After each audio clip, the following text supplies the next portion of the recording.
Rasulullah Shallallahu Alaihi Wasallam mengutus 10 orang sahabat untuk melihat keadaan musuh, dan beliau menunjuk seorang sahabat bernama Asim bin Thabit Al-Ansari radhiyallahu anhu sebagai pemimpin dari 10 sahabat itu.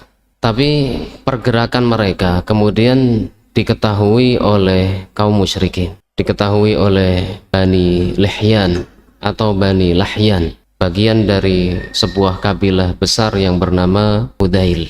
Maka mereka ini orang-orang dari Bani Lihyan yang berjumlah 100 orang, dan mereka semua adalah para pemanah mengikuti jejak 10 sahabat itu.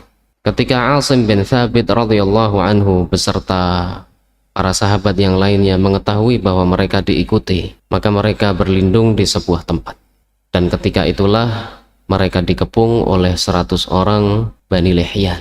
Mereka menawarkan kepada para sahabat itu untuk berdamai, tapi Asim bin Thabit radhiyallahu anhu secara pribadi menyatakan tidak setuju berdamai dengan mereka. Faqala Asim bin Thabit, ayyuhal qaum, amma ana fala anzilu ala dhimmati kafir. Asim bin Thabit radhiyallahu anhu berkata, wahai kaum, berkata kepada para sahabat yang lain, adapun aku secara pribadi, fala anzilu ala dhimmati kafir, maka aku tidak akan setuju melakukan perjanjian dengan orang kafir. Allahumma akhbir anna nabiyyaka sallallahu alaihi wasallam. Kemudian Asim berdoa, ya Allah, beritahukanlah tentang kami kepada nabimu, kepada Nabi Muhammad sallallahu alaihi wasallam. Faramauhum bin nabli faqatalu Asiman. Maka orang-orang Bani Lihyan itu memanah mereka, memanah para sahabat itu, sehingga Asim bin Thabit terbunuh. Begitu juga para sahabat yang lainnya, sehingga ada 7 orang dari 10 itu 7 yang terbunuh. Wa nazala ilaihim thalathatu nafarin 'alal 'ahdi wal mitsaq. Kemudian 3 sahabat yang masih hidup, mereka setuju untuk melakukan perjanjian dengan orang-orang Bani Lihyan ini. Minhum Khubaibun wa Zaid ibnu Dathinah wa rajulun akhar. 3 orang itu adalah Khubaib, yang kedua adalah Zaid bin Dathinah, kemudian 1 orang lain. Disebutkan bahwa orang yang ketiga itu adalah Abdullah bin Tariq. Falamma stamkanu minhum atlaqu autara qisiyihim.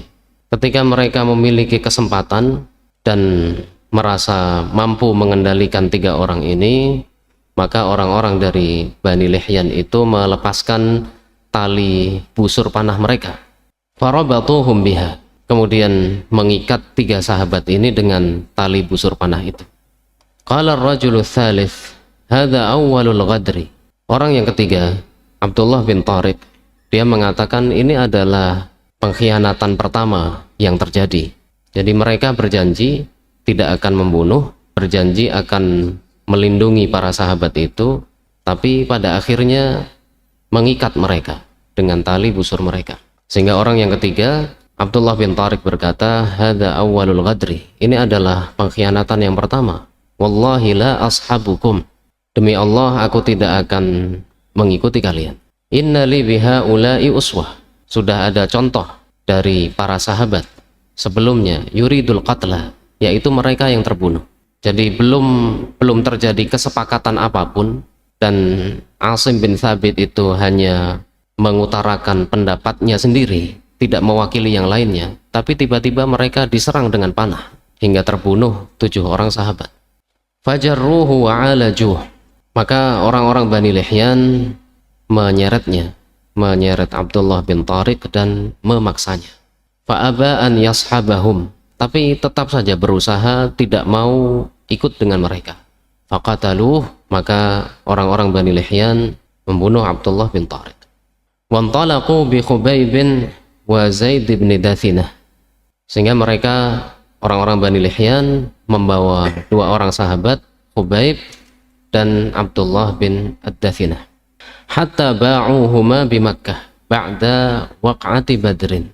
Sampai pada akhirnya mereka, orang-orang Bani Lihyan, menjual keduanya, menjual Khubaib dan menjual Zaid ibn Dathinah di Mekah setelah perang Badar. Fabta'a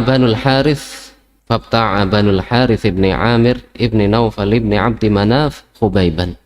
Kemudian Bani Al-Harith bin Amir bin Naufal bin Abdi Manaf, Bani Harith, mereka membeli Khubaib.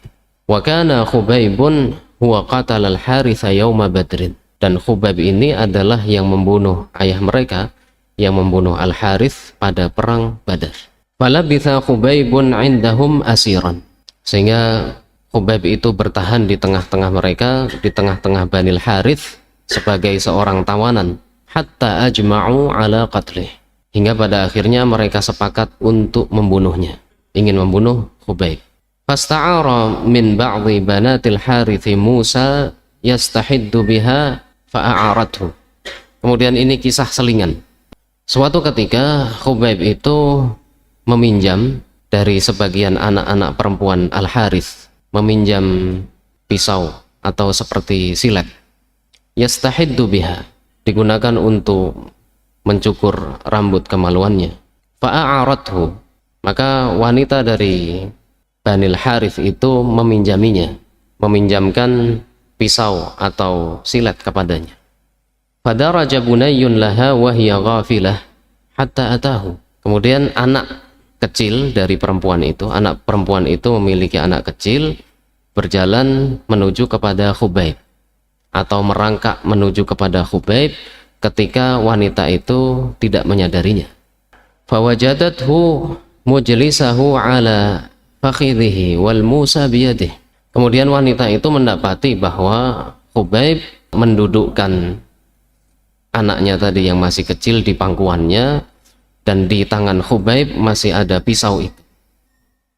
Fafazi'at faz'atan arafaha Khubaib. Maka ibunya merasa takut, dan Khubaib pun menyadari. Khawatir kalau anak itu diapa-apakan karena Khubaib tadi membawa pisau. Faqala, kemudian Khubaib berkata, atakhshayna an aqtulah, apakah engkau khawatir aku akan membunuhnya? Ma kuntu li af'ala dhalik, aku tidak akan melakukan itu. Qalat, wallahi ma ra'aitu asiran khairan min Khubaib. Wanita itu berkata, wanita dari kalangan Bani Al-Harith itu berkata, demi Allah, aku tidak pernah melihat seorang tawanan yang lebih baik dibandingkan dengan Khubaib. Fa wallahi laqad wajadtuhu yawman ya'kulu qitfan min 'inabin fi yadihi. Demi Allah, aku pernah mendapatinya pada suatu hari memakan satu tandan anggur di tangannya.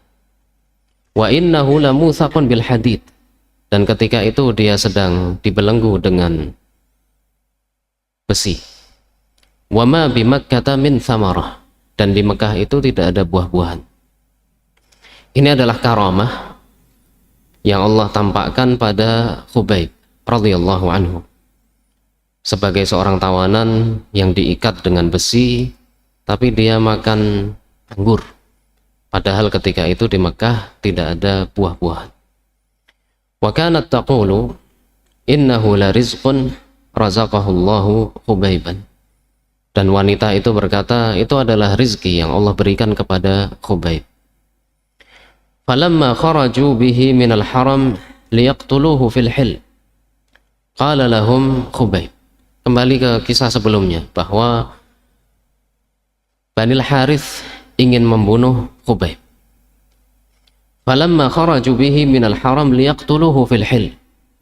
Ketika mereka membawa keluar Khubaib ini dari tanah haram menuju ke tanah halal, sehingga mereka meskipun orang-orang musyrik tetap memiliki rasa hormat terhadap daerah haram, terhadap Masjidil Haram dan daerah suci di sekitarnya.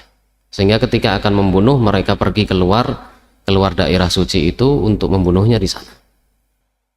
Qala lahum Khubaib. Khubaib berkata kepada orang-orang Bani Al-Harith, da'uni usalli rak'atain. Biarkanlah aku salat 2 rakaat. Fatarakuhu faraka'a rak'atain. Maka mereka pun membiarkannya, mengizinkannya. Sehingga Khubaib salat 2 rakaat. Faqala, wallahi laula an tahsabu annama bi jaza'un lazidtu. Khubayb berkata, demi Allah, seandainya aku tidak khawatir bahwa kalian menyangka bahwa aku takut dengan kematian, lazidtu, aku akan menambahnya. Jadi cuman sholat 2 rakaat, kemudian mengatakan jangan sampai dia menambah karena disangka takut dengan kematian. Allahumma ahsihim adada waqtulhum bidada au qala badada wala tubqi minhum ahada. Kemudian Khubayb radhiyallahu anhu berdoa kepada Allah Ta'ala, Allahumma ahsihim adada, ya Allah, hitunglah mereka ini, orang-orang Banil Harith ini satu persatu. Maksudnya perhatikanlah mereka ini. Waqtulhum bidada, disebutkan keterangannya wa qawluhu uqtulhum bidada bikasril ba'i wa fathiha, dengan ba yang dikasrah berarti bidada, atau ba yang di fathah badada. Faman kasara qala huwa jam'u biddah bikasril ba'i wa hiya nasib. Kalau ba-nya dikasrah itu berarti jamak dari biddah, artinya adalah bagian. Maksudnya wa ma'nahu uqtulhum hisasan munqasimatan likulli wahidin minhum nasib. Bunuhlah mereka ya Allah, bunuhlah orang-orang Banil Harith ini dengan kematian yang engkau bagikan kepada mereka, masing-masing mendapatkan bagiannya, masing-masing merasakan bagaimana pedihnya kematian itu. Ini kalau dibaca dengan kasrah bidadan, Allahumma ahsihim adada waqtulhum bidada, dan binasakanlah mereka, masing-masing mendapatkan, merasakan pedihnya kematian. Wa man fataha, dan yang membacanya dengan fathah badadan, qala ma'nahu mutafarriqina fil qatl. Badadan maknanya bahwa mereka terpisah-pisah dalam kematiannya. Maksudnya wahidan ba'da wahidin minat tabdid, sehingga satu persatu mereka mati. Minat tabdid dari tabdid yang artinya memisahkan. Allahumma ahsihim adada waqtulhum bidada au qala badada wala tubqi minhum ahada, dan janganlah engkau sisakan mereka walaupun satu orang. Waqala, dan Khubayb radhiyallahu anhu berkata, falastu ubali hina uqtalu musliman ala ayyi janbin kana lillahi masra'i. Aku tidak peduli selama aku terbunuh dalam keadaan sebagai seorang muslim. Ala ayyi janbin kana lillahi masra'i, di atas tubuh bagian manapun aku mati, maksudnya dengan cara apapun meninggalnya, kana lillahi masra'i, maka kematianku itu adalah kematian karena Allah. Wa dzalika fi dzatil ilahi wa in yasha yubarik ala awsali shilwin mumazza'i, dan itu kematianku itu karena dzatil ilah, karena Allah Ta'ala. Wa in yasha, dan apabila dia berkehendak, maka dia akan memberkahi potongan-potongan tubuh yang terpisah-pisah. Wa kana Khubaybun huwa sanna likulli muslimin qutila sabranis salah, dan Khubayb radhiyallahu anhu dialah yang pertama kali mencontohkan bagi setiap muslim yang akan dibunuh karena ditahan, as-salah, untuk melaksanakan sholat sebelumnya. Sehingga sholat 2 rakaat dulu Khubayb, kemudian datang kematiannya. Wa akhbara ya'ni an-nabiy sallallahu alaihi wasallam ashabahu yauma usibu khabarahum, dan Nabi sallallahu alaihi wasallam beliau mengkhabarkan kepada para sahabat ketika Allah Subhanahu wa taala membinasakan Banil Harith. Sehingga ini termasuk karamah yang Allah tampakkan pada Khubayb. Jadi karamah yang pertama tadi bahwa saat dia menjadi tawanan diikat makan anggur. Kemudian karamah yang kedua, Allah Subhanahu wa taala mengabulkan doanya. Allah membinasakan Banil Harith. Wa ba'atha nasun min Quraisy ila Asim ibn Thabit hina huddithu annahu qutil. Kemudian ketika orang-orang Quraisy itu mengetahui bahwa Asim bin Thabit itu terbunuh, maka mereka mengirim utusan an yu'tau bi syai'in minhu yu'raf, supaya bagian tubuh dari Asim bin Thabit itu dipotong kemudian dibawa kepada orang-orang Quraisy supaya mereka bergembira dan betul-betul menyaksikan bahwa Asim bin Thabit itu telah meninggal dunia. Wa kana qatala rajulan min 'udhamaihim, dan Asim bin Thabit ini dahulu pernah membunuh salah seorang pembesar mereka, pembesar Quraisy. Fa ba'atsallahu li 'Asimin mithla dhullati min ad-dabr fahamathu min rusulihim. Maka Allah Subhanahu wa taala mengutus untuk Asim ini mithla dhullah, seperti awan, min ad-dabr. Disebutkan di sini wad-dabru an-nahlu. Ad-dabr an-nahl, lebah, sehingga sekawanan lebah seperti awan itu menutupi jasad Asim bin Thabit. Fahamathu min rusulihim, sehingga sekawanan lebah, sekelompok lebah seperti awan itu menjaga jasad Asim bin Thabit dari utusan orang-orang Quraisy itu. Falam yaqdiru an yaqta'u minhu syai'an, sehingga mereka tidak berani mendekat dan tidak mampu memotong tubuh Asim bin Thabit sedikit pun. Rawahul Bukhari, riwayat Al-Bukhari. Ini adalah karamah yang ketiga yang Allah berikan kepada Asim bin Thabit radhiyallahu anhu. Tadi berbeda. Kalau yang makan anggur itu Khubayb, ini yang terakhir ini adalah Asim bin Thabit. Allah Subhanahu wa taala menjaga jasadnya ketika telah meninggal dunia. Orang-orang Quraisy ingin memotong sebagian tubuhnya, tapi mereka tidak mampu.